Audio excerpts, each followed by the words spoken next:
Assalamu alaikum, hormatly mekendештер жана Байтуу каналынын катталуучулары. Бүгүн 24-июль 2023 туугандар. Өзгөндө мына ушул УАЗ Патриот автоунаасы сатууга чыкты туугандар. Көрүңүздөр, тоолуу аймактарга өтө ыңгайлуу машина. Азыр бир катар көрсөтүп, машинанын сырткы абалын көрүңүздөр.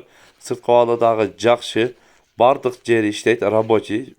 Андан кийин машина боюнча катар маалыматын бере кетсек, 2010 жылы чыгарылган 2.5 объем туугандар. Расход жүзүнө 10-11 литр расход кылат дейт туугандар. Көрүңүздөр, бардыгы ошо рабочий, баасы 400 000 сом, бир аз кеми бар, сүйлөшөбүз дейт. Аныктан көрүп, кызыккандар экрандагы WhatsApp связь номерине дагы байланышсаңыздар болот.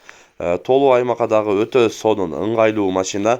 Эгер ушундай жакшы машина издегендер болсо, экрандагы агабыздын номерлерине байлансаңыздар болот туугандар. Бүгүн биз Өзгөндө сатылуучу мына ушул УАЗ Патриот автоунаасы боюнча көрсөтүп, маалымат бергенге аракет кылдык. Передоктору бардыгы иштейт, только миниш керек дейт. Андыктан көрүп байланышып бересиздер. Тынчтыкта, амандыкта болуңуздар.